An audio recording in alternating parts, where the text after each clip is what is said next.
Monsieur le ministre. La parole est maintenant à Monsieur Olivier Véran. Merci, Monsieur le Président. Madame la ministre de la Santé et des Solidarités, j'étais hier, comme tous les lundis matins, au CHU de Grenoble, en blouse blanche, pour des consultations publiques en neurologie. Comme beaucoup de médecins, j'ai connu une évolution de mon métier sous le coup de contraintes médico-économiques, au fil des réformes de la gouvernance qui parlent des grands pôles hospitaliers.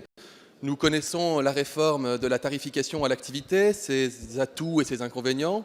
Nous savons aussi la nécessité de soigner mieux demain en améliorant la qualité et la sécurité des soins. En sortant de mes consultations, donc, je me suis rendu à la rencontre d'une délégation de plusieurs dizaines de blouses blanches.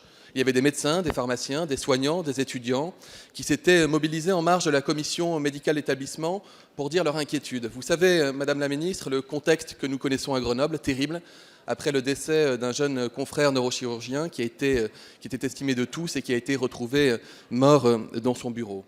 La demande des blouses blanches que j'ai rencontrées hier, elle est finalement assez simple, qu'on leur donne la capacité d'offrir des soins de qualité à leurs malades et de remplir pleinement leur mission. Parfois, il existe des tensions autour du financement des soins. Parfois, il existe des tensions entre les médecins au sein d'équipes médicales qui peuvent entraîner des démissions individuelles, voire collectives. Parfois, enfin, il existe d'authentiques situations de harcèlement professionnel et leur cortège d'épuisement professionnel, d'arrêt maladie et de démission. Et souvent, il y a des ruptures de communication, des canaux de communication au sein des services, au sein des pôles ou au sein des établissements. Si je vous dis ça, ce n'est pas du tout pour incriminer Grenoble. Cela est valable pour bien des établissements et je ne veux cibler absolument personne. Mais pour vous dire qu'il y a des situations de souffrance professionnelle qui nécessitent qu'on leur réponde. Vous avez, s'agissant de Grenoble, magnifique CHU d'ailleurs qui fait la fierté de son territoire, proposé à Édouard Couty, personnalité reconnue, de diligenter une mission. Vous engagez-vous à rendre publiques les conclusions de sa mission et quelles actions concrètes comptez-vous mener pour lutter contre la souffrance des soignants. Nous devons prendre soin de celles et ceux qui prennent soin de nous au quotidien. Merci. Merci, Monsieur le député. La parole est à Madame Agnès Buzyn, ministre de la Santé et des Solidarités. Monsieur le Président, Mesdames et Messieurs les députés, Monsieur le député Véran, il y a quelques semaines, vous avez raison de le rappeler, le CHU de Grenoble a fait face à une situation dramatique, le suicide d'un praticien hospitalier. Dès que j'en ai été informée, j'ai diligenté le médiateur national, Édouard Couty, pour me faire un rapport de situation.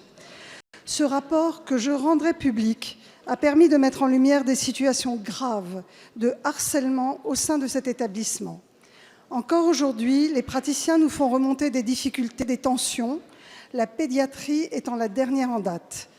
Je rencontrerai début janvier la directrice générale du CHU de Grenoble, le président de la commission médicale d'établissement et le doyen de la faculté de médecine. Je leur demanderai de me proposer au plus tôt un plan d'action conforme aux recommandations de M. Couty face à la souffrance des soignants dans cet établissement. Je souhaite répéter ici avec force mon engagement contre toute forme de harcèlement à l'hôpital. Je n'accepterai plus que des personnes qui quittent des services dans lesquels ils sont harcelés soient obligées d'abandonner leur poste. C'est en ce sens que j'ai accepté la mutation d'une clinicienne réputée de Grenoble dans un autre établissement avec son support de poste. Aussi, le service qui verra un professionnel partir pour de telles raisons de harcèlement ne verra pas son poste sanctuarisé dans le service concerné.